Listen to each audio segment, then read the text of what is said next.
I appreciate the opportunity to share and talk about kind of how we use the application of these products and these techniques.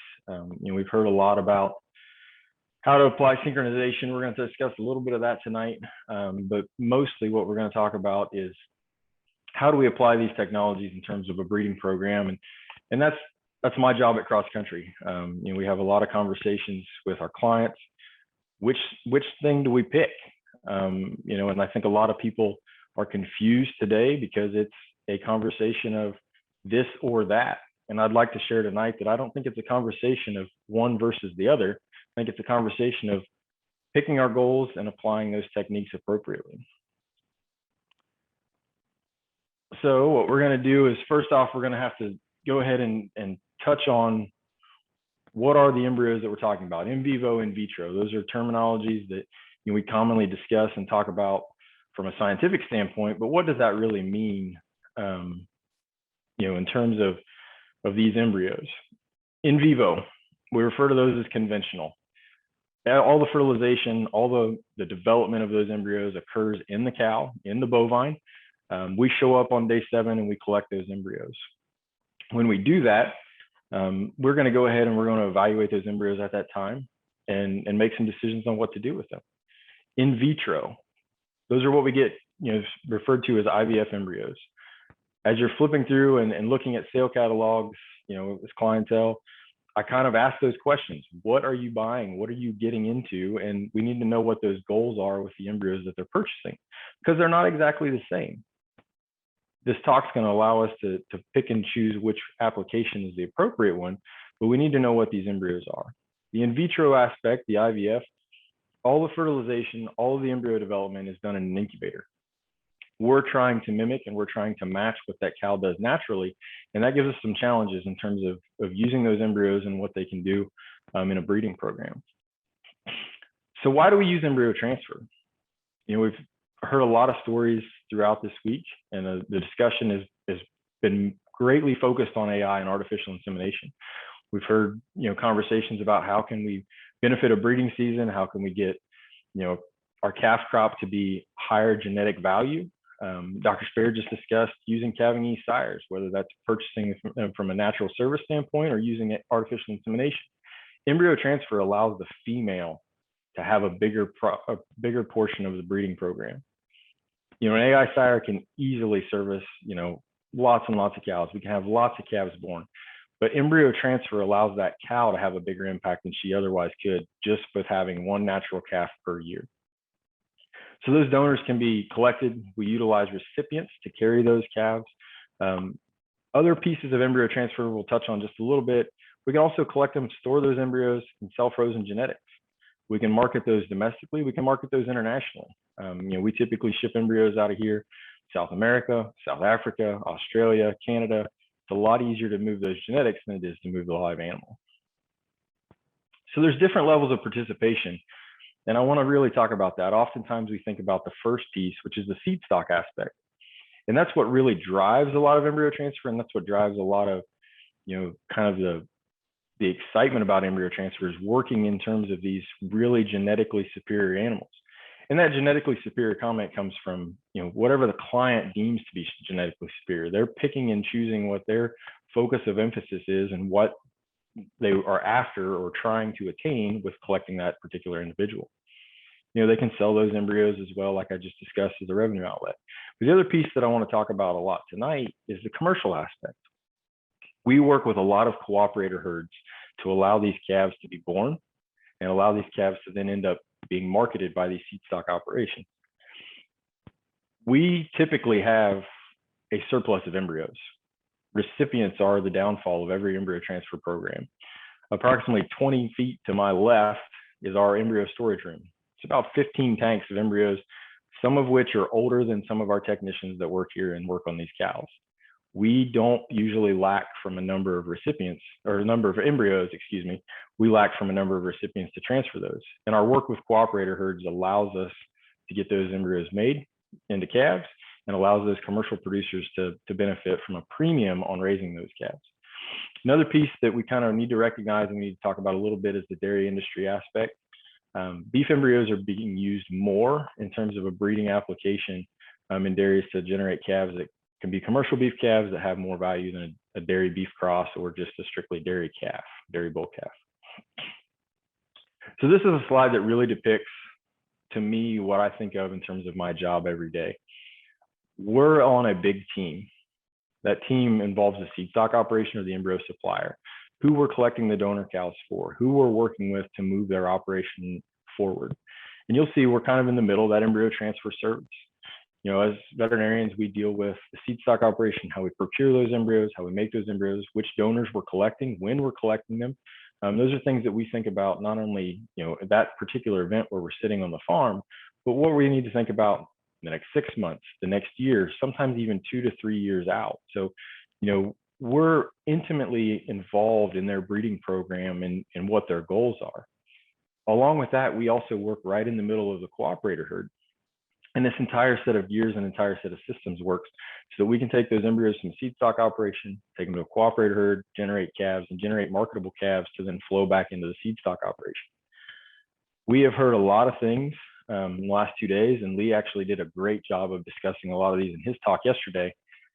This little funnel picture up here, to me, is the most important piece. Nutrition and health. If we don't have the cow herd in the right spot, whether that's the donors or the recipients, we don't grease this set of gears, and this entire system is going to grind to a halt. Most of the discussions that I have on the farm, chute side anymore, are derived nutrition and animal health. We are limited greatly by our management of those recipients and management of those donors to get the rest of the process done. And I'm going to give you some scenarios today that are, you know, what we can do if the management of those cows is really well spot on. So any breeding program that we choose and any decision that we make comes with opportunities, but it also comes with consequences.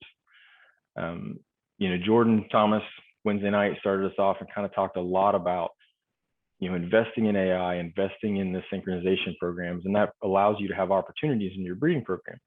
The same thing comes true with embryo transfer, but anything that we do, we have to understand what our expectations are and what our goals are, and we work with that on our clients. So how do we get cows bred? Natural service, artificial insemination, and we can break that down into conventional semen, sex semen, embryo transfer. We're going to deal with tonight is conventional and IVF. And to me, that kind of wraps up a really good scope of what we do to get cows pregnant in our breeding programs. And I've got a little bit of an analogy, and this is one I like to use with my clients a lot of time, discussing the different aspects of these breeding programs. So we're going to imagine tonight that we're driving cars. We're driving, right? So turning out the bull, to me, is like driving a golf cart. I've got a 5-year-old that races around our backyard in the little RV, you know, RC car that's his Gator.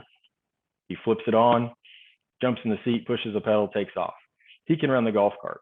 Now there's some maintenance required. We got to have the keys in the ignition. We got to pick the right golf cart. We got the tires. You can get yourself in trouble, but it requires less inputs from an experience standpoint to open the gate, turn the bull out, and breed the cows. The next step is driving a car. You get your license. You've got to pass some tests. This to me is like artificial insemination. If we don't follow the appropriate rules and don't try and stay in the appropriate level of success, we're going to get hurt. Same thing happens if you're driving a car. You don't follow the rules of the road, you can have a wreck and have, you know, a not great experience. Embryo transfer in a conventional sense to me is like a semi-truck. More extensive involvement. It requires a team approach. Oftentimes somebody, where you're picking up that load, where you're delivering that load, you have to have great communication. The mechanism in terms of the truck is more involved than just driving your car. And conventional embryo transfer has allowed genetic progress to move forward in a lot of operations over the last 40 years. We were discussing before we got on here tonight that thankfully Lee just told me that he was doing embryo transfer about the time I was born. So we'll let you guys all figure out how old I am. IVF, it's like a Formula One race car. It is the most involved process we have to get embryos made. It is typically more expensive. Some of that is dependent upon the embryo team and the embryo provider that you work with in terms of, the veterinary crew, typically going to result in more expense, but it can result in extreme quicker progress. If you get that at Formula One race car, dialed in for a specific task of racing around that track, it's amazing what it can do. But if something goes wrong or it's not correctly applied, that Formula One race car becomes a crash and a fireball in the infield. And this scenario, to me, mimics very much the story we all heard as little kids, the tortoise and the hare. There's different ways to get to the endpoint, but we have to pick what the endpoint is. That Formula One race car can get there. We just have to make sure we support it and work on it appropriately, keep it safe, and also to get the goal that we are after. So before we discuss how these embryos are made, how we get these embryos, I always like to talk about this caveat. The most important aspect of embryo transfer success is not the day of transfer. It's one day out of 365. And the 364 are very important to allow us to be able to accomplish what we can on transfer day. We can't change the success of that event, no matter how good we think we are transferring those embryos. If the cows aren't allowing us to perform what we can and the embryos aren't allowing us to perform what we can, we're not going to have a good, successful day. So the producer goals aspect, and Randall touched on that, is listening to our clients. To me, this is huge in terms of what I do on a daily basis. As I talked about, this is a conversation about in vivo and in vitro. I'm not going to make that decision up for my clients. I'm not going to pick what breeding program is appropriate for them.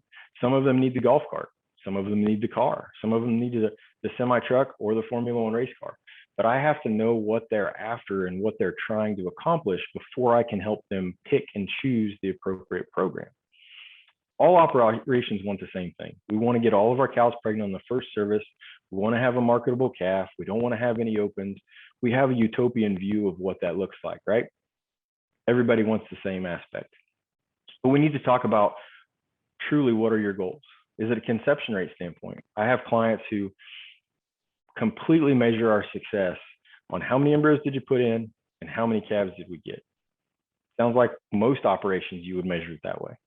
But some of them, they don't care if I put in 10 and we get 7, or if I put in 15 and we get 9, or if I put in 20 and we get 10. Those percentages are going to continue to go down. We got more calves for them, but they are only evaluating our success on a conception rate basis. So I need to know where their goals lie before I start helping them pick a program. The other option is number of live calves marketed. If we're really trying to drive forward the number of calves that we can have, we're going to do some things to maybe be more aggressive in terms of our synchronization program, in terms of our recipient selection, in terms of our embryo selection and what we do to that program. The other thing is also number of marketable calves. We've got some producers who want and have goals to pick specific genders. They can sell bulls really, really well. Some of our clientele can sell heifers extremely well. In terms of a show ring aspect, they would much rather take a lower percentage in terms of their success rate on a conception rate basis and sell only the calves that they can market. Oftentimes a bull ties up a recipient for 9 months, and then they have a calf that they don't know what to do with in terms of a sales standpoint. And it's not my job to pick and choose what they want to sell and develop. To me, that client has to believe in the program that they're working with and be able to sell it and market it to maintain their operation. Now, I can tell them and help them understand what some of the pitfalls are in picking and choosing those things, but it's not my choice to pick that for them. Other options in terms of rare genetics, semen and terminal or salvage procedures on some cows, we've got a couple examples as we get through this talk. So how do we get conventional embryos? This process is, like I said, everything is done from fertilization to development based on the cow. So this is a nice graph, kind of lays out how we would manage donors in our clinic. We're going to get a reference heat on them. We're going to estrus detect them there as -1 to 2 days. We're going to start them on shots 10 to 12, 9 to 11 days later. We're going to go through a series of 8 injections for 4 days worth of FSH injections. We're going to give prostaglandin towards the end of that series of shots. We're going to artificially inseminate those cows multiple times. And then 7 days later, we're going to show up to collect those cows. This scenario is based on working with the estrous cycle of the donor, using follicle stimulating hormone appropriately timed to get a superovulatory response and get as many embryos as we can. We perform this by using a catheter transcervically. We flush the uterus and recover the embryos. At collection, we will evaluate those embryos, we will assign a staging grade, and then we'll decide what we're going to do with them. We typically have plans for that day. If it's a collection day, to freeze those embryos. If it's a collection day, to fresh transfer them. We can take those embryos and drive them on the farm. We'll put those into recipients that same day. We can also do things in terms of with fresh embryos, like this picture is depicting. We can split those embryos. So we can take a cow that gives us 7 embryos, cut one of them in half, and we can automatically make 8 transfers that day. So it's a cool piece of technology, but we have to pick and choose the right embryos in the right places to apply it. You can also freeze those embryos. Conventional embryos handle freezing quite well. Storage is great on them. It allows us to ship, move those embryos, or save them for a later date when we're going to transfer. Other technologies that we can also do, and we've done some of this in our clinic, is we can biopsy those embryos and find some information out prior to transfer. And one thing that we've done is we get more and more requests to pick and choose gender. There's ways to do that with sex semen. Sex semen is not always available, and some clients don't want to move to the IVF process. So we've been able to biopsy those embryos, determine male or female, and then transfer the appropriate gender later on.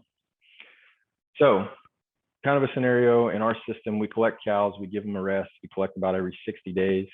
We are conventionally collecting lactating cows, dry mature cows, and also heifers. We like to see our heifers be about 14 months, and predominantly we want to see them cycling and have normal estrous cycles and be pubertal before we start the process. IVF, or with our conventional embryos, what are our expectations? In a collection, I'm going to expect 7 embryos per collection, 12 total structures. In cows, in heifers, that number is about 5 or 10. So we get an opportunity to make 7 transfers. As we look for, towards the bottom of the screen, the embryo performance standpoint, if we put them in fresh, we're 60 to 70%. We split those embryos, as I showed on that picture. We're going to hurt them a little bit in terms of performance, but those are going to act more like a frozen product and be about 50%. Frozen embryos, from a conventional standpoint, 50 to 60 is kind of our range. And we track these numbers, season to season, year to year, and evaluate those. And that's kind of where we've sat well before I began at cross country and continue to stay there in my tenure. So we're going to talk about IVF. A little bit different process. Remember, all of these embryos are aspirated as oocytes. They go to a lab. Fertilization, maturation occurs in an incubator. So we start this process with an OPU, or an ovum pickup. This picture you can see here, we have an ultrasound probe that's in the end of this device. This transducer allows us to slide a needle and go transvaginally and aspirate the ovary and pick up the oocytes. Now, you may notice in this picture, we've got a uterus with an inhabitant. We can do this procedure while these animals are pregnant. And that's one key aspect of why we would select IVF and why we may pick that in terms of the donor. Those donors can be, like I said, open or pregnant. We can perform IVF procedures or OPUs on cows that are stimulated with follicle stimulating hormone, or we can do it on cows that are, without. And that gives us another aspect and another piece of how we can get embryos out of donors. Here I'm going to show you what kind of the scenario looks like for us to get from OPU to embryos with an IVF system. In our system, we aspirate cows on a Tuesday. We're going to take those oocytes, we're going to evaluate them at aspiration, load them in maturation tubes. We're going to drive them. We utilize services with Transova Genetics. We're going to drive them to a courier that's going to get them to Iowa. They're going to then go into incubators. They're going to get fertilized on Wednesday. They're going to now sit in culture from Thursday, Friday, Saturday, Sunday. And then on Monday is when ours actually start to come back. So we're going to get the chance on the following Tuesday to get an idea of what happened.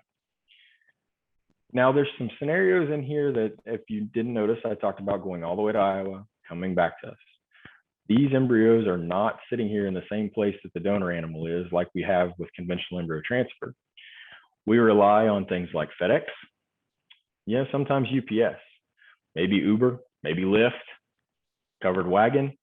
The one challenge that we do have when we work with IVF embryos is movement of these structures around the country. It can be a plus, it can also be a detriment and a negative event.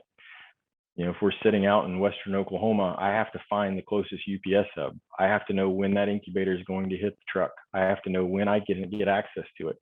So those are some challenges that we have when we're utilizing an IVF system that we don't have to work with in terms of the conventional.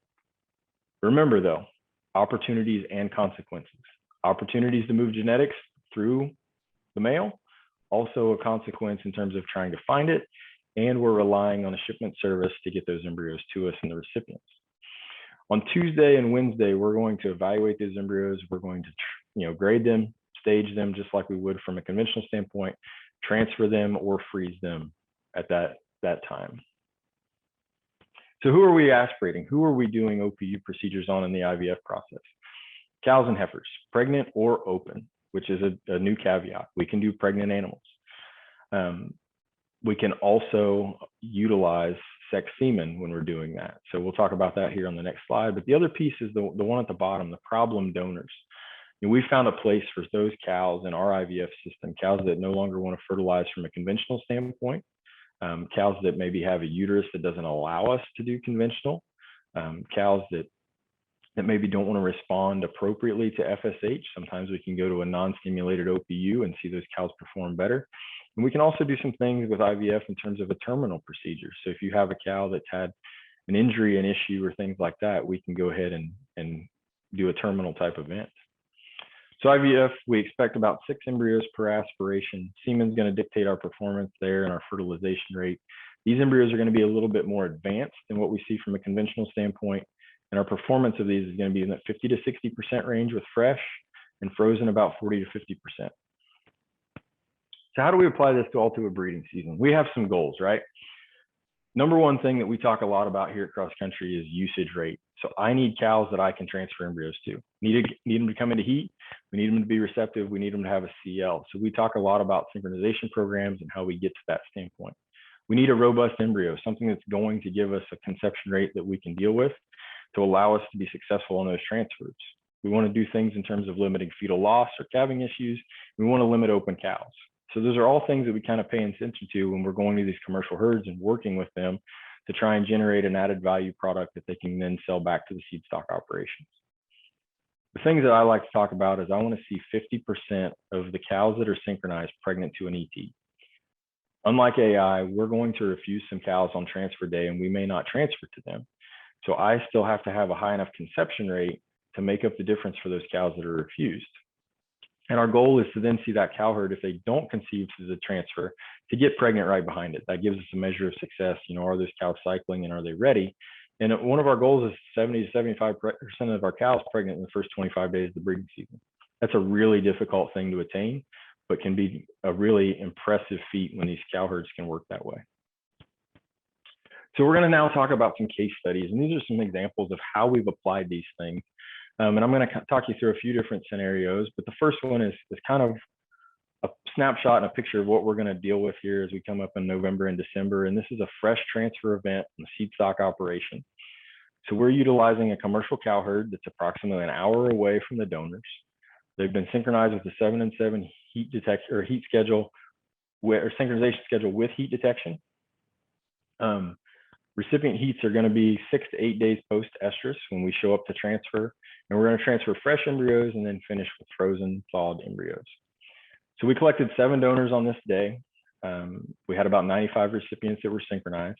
We got 52 fresh embryos to transfer. We did not freeze any that day, so we actually beat our average of 7 embryos per donor. But we transferred 52 fresh. We then thawed 22 embryos, so we made 74 total transfers. I'd like to see our usage rate in this cow herd be a little bit higher, but on the preliminary preg check data that we have back on this day, we are at 68% on those transfers that we made. So we've got a really high conception rate by utilizing a large percentage of our embryos as fresh embryos and a cow herd that's ready to get pregnant. Another opportunity is combining some of these breeding programs. It doesn't have to be exclusively embryo transfer, doesn't have to be exclusively natural service, doesn't have to be exclusively AI. But we've got a commercial herd that we utilize for recipients. Seed stock herd owns both of them. So what they've done is they've always AI'd their commercial herd. They're pretty progressive in terms of wanting to utilize technologies, and they've AI'd this set of cows for a number of years. So we went in, we picked some donors, we collected embryos to go and take fresh. But what we did was we knew we weren't going to have enough embryos to breed all of the cows, transfer to all of the recipients. So we made some choices and some decisions up front. One thing we did was we picked recipients that were going to fit a very narrow window of synchrony, so 7 to 7.5 days. Cows that were prior to that in estrus were AI'd. Cows after that window were AI'd. We took those embryos down. There were about 48 transfers made, and we ended up with 83% live calves on those transfers. Extremely high usage rate, extremely successful set of embryos. And with this picture, I want you to recognize there's a lot of irons in the fire that these producers are working with. There's a lot of communication that's, goes on between myself, between the client, between, workforce on the operation to understand, how are we heat checking, how are we recording things, all those things that make this a successful event.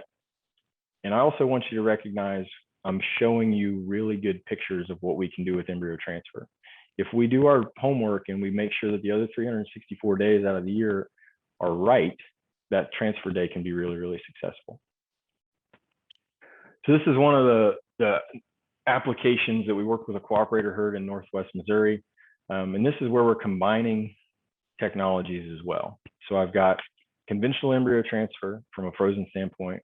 I've got IVF embryos, and we've made a decision to really try and work to bring our clients fresh IVF embryos, because as you saw, the expected embryo performance is a little bit less with IVF. So this cow herd likes to work with a producer that's actually out of Montana.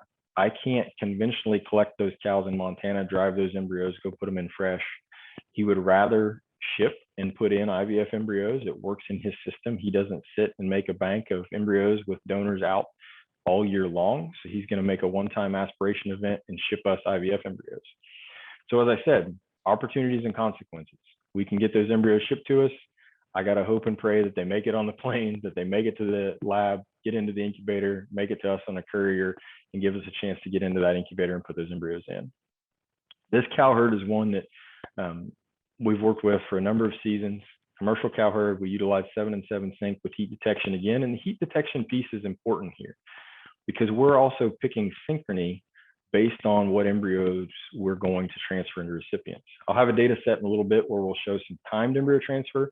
It works very, very well, but for us, we like to try and make as many decisions as we can on transfer day to put those more advanced IVF embryos into our older heats or our 7, 7.5, and 8, even up to 8.5 day since estrus recipients. So we aspirated, there were 4 donors aspirated in Montana, 4 donors aspirated in Kansas. The embryos arrived in Missouri over a 2-day period. So we actually picked an early set of recipients on a Thursday transfer, picked another set of recipients for a Friday transfer, trying to get as many access as we could for these IVF embryos. Like I said, pick some things on synchrony. 7 to 8.5 days for IVF, 6 to 7 days for frozen conventional. We transferred 52 total embryos, 36 fresh from the producer in Montana. We didn't freeze any of those, put all those embryos in. The second producer, which was the operation for Kansas, we were able to put in 14 fresh IVF embryos. We froze 12. We didn't have the synchrony that we wanted, so we went ahead and made the decision to freeze those, and we finished our day with 7 embryos that were thawed conventionally. Of those 57, we generated 40 pregnancies, and we're at 70%. Just got that preg check data back about 2 weeks ago. So just trying to paint for you a picture of how we can apply these things, how we can get cows pregnant, and how we can add value. In terms of this operation, these guys are going to sell these calves back to these producers. They're going to be, making top end of steer price plus a premium. So for them, that's a tremendous value. And as Randall talked about, capturing value where they can. Another application that this is kind of a couple cool stories. These are not things that we do on a routine and regular basis, but these are some unique applications of IVF. And this is why I want to make sure our clientele and you know, as you're evaluating what breeding program you want, you know, we don't always just close the door and say we're only going to do conventional, we're only going to use natural service, we're only going to AI, because there's applications and places for all of these events. We had a rare semen event. We had a client call us, said, hey, we got 2 units of semen left on a couple bulls that were old bulls. We really like those females. We would like to make some more replacements with those out of some donors that we have now. We aspirated 7 donors. We transferred 55 IVF embryos fresh and resulted in 33 calves, 60% success rate. I'd like to reiterate that again. 2 units of semen made 33 calves, and there's no more semen left. I think that's a really cool picture. Some could argue maybe we're past those genetics. That's not my decision to make. The client really wanted to use that, and we had the technology and the ability to make their goal a reality. Another opportunity was with a terminal event. I discussed this a little bit earlier. Every once in a while, we're presented with donors that, you know, have had a metritis event. They've had an infection that does not allow us to do anything with their uterus from a conventional standpoint. And this donor was actually a 2-year-old. She had a difficult delivery, had a dissociate calving that then resulted in a cesarean. After that procedure and process, we couldn't manipulate, we couldn't pick up her uterus, we couldn't get to her ovaries. Otherwise, a normal, healthy animal. Bovines are great at laying down fibrin, and she did it all the way through her pelvis. So we couldn't access any part of her reproductive tract to try and do any sort of applied repro technology. She had scar tissue, she had adhesions, we couldn't OPU, we couldn't conventionally collect her. The producers made the decision they wanted to get something out of her. And we did a terminal event on an otherwise healthy animal. We super ovulated her, gave her the 6 injections of FSH. Decision was made to euthanize her, harvested her ovaries, took those oocytes, they used 2 different sires, and we transferred 23 fresh embryos and resulted in 17 calves. She was 74% that day. That 2-year-old animal, if she'd have lived to be a normal 15-year-old cow, would not have had the opportunity to have that many calves in her 15 years of life. And we made them all in one day. And I think that's a unique application. It's not what we need to do every day, but that is a unique application of IVF. So one thing that I'm always asked, which technology do you pick? What do you do? That is, to me, completely dictated by the goals of our clients and what the goals of the operation is. But what I want to reiterate again, there's opportunities and consequences in each one of these things. And we just have to know when we wade into a breeding program, the selection criteria that we put on which program we pick is going to make a difference. So this is a really unique data set that Randall Henshaw shared with me. If you notice that slide in terms of how we're working through an OPU event, he also was gracious enough to share that with me as well from the AABP Advanced ET seminar. But this is a unique data set that we don't get access to on a very often basis. But it's all field data. The transfers were done over 1.5 years. Randall transferred all the embryos. It was one ranch with 3 different locations, all Angus donors and majority of Angus resits. So the same operation was managing these cows, but over 3 different locations. Each day he was transferring embryos on a time transfer event. So instead of heat detection, they gave GnRH and would transfer 7 days later. IVF embryos were transferred fresh first. Conventional embryos were then transferred fresh after the IVF were done. And no frozen transfers are included in this. And all transfers, like I said, were a timed event. This data set matches what we've seen in our practice and in our data collection as well. Really good success rate up here. 72% on the conventional, 63% on the IVF. We see a little bit of a difference in terms of grades of embryos, and I've not really talked much about grades. Over 63% still in the conventional and 46% on the IVF. Please ignore this section, but this is a good example of what can happen if you don't have a very big in numbers. We made 1 on 1 grade 3 transfer, so 100%. This does not mean we need to transfer grade 3s all the time. But the thing that I want you to recognize is about a 11% difference here between the fresh conventional and fresh IVF. And these transfer numbers came out very, very similar. So 785 on the IVF, 732 on the conventional. Now, most people are going to look at this slide and say, well, let's do conventional every day. Well, I'd say that's a great thing to do in terms of looking at what we're trying to accomplish in terms of getting cows pregnant. What if this producer and what if this client really needs as many bulls as they can sell, or what if this producer needs as many heifers as they can sell? If they can make all heifers or all bulls, they're going to have a much higher availability of marketable calves for their scenario, even if they give up this 10 or 11%. So we have to be careful of just saying which one is best, but evaluating which set of rules and parameters and goals we're putting these situations under.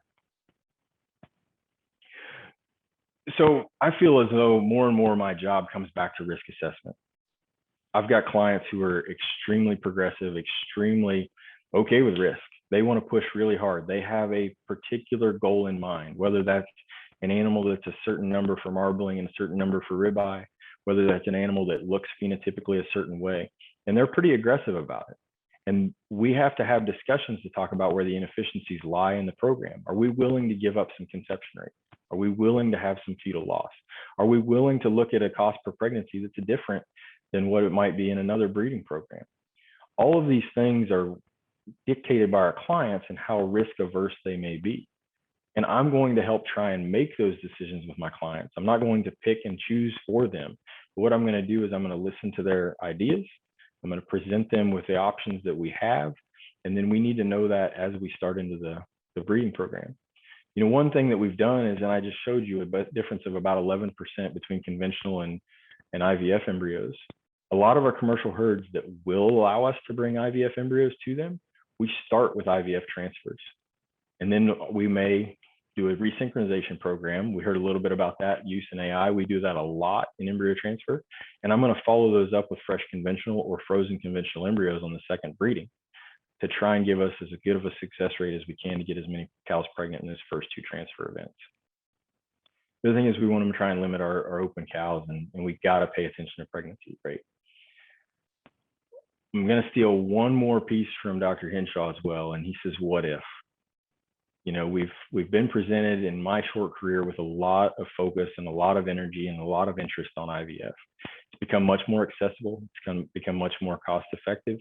It's become much more tangible. You know, you can get on and Google and look for an IVF location, and I'm pretty sure you'll find one within about 100 miles of you. It's pretty easy to find somebody that wants to aspirate and ship IVF embryos anymore.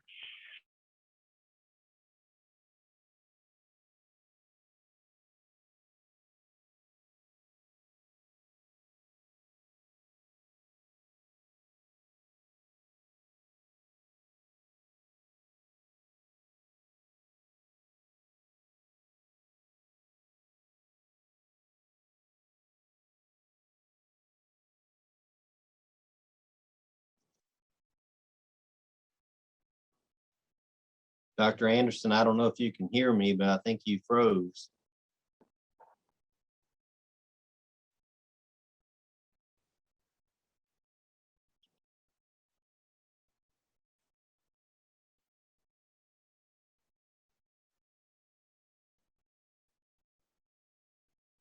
Okay. I don't know. Dr. Anderson apparently fell off and had some connection problems.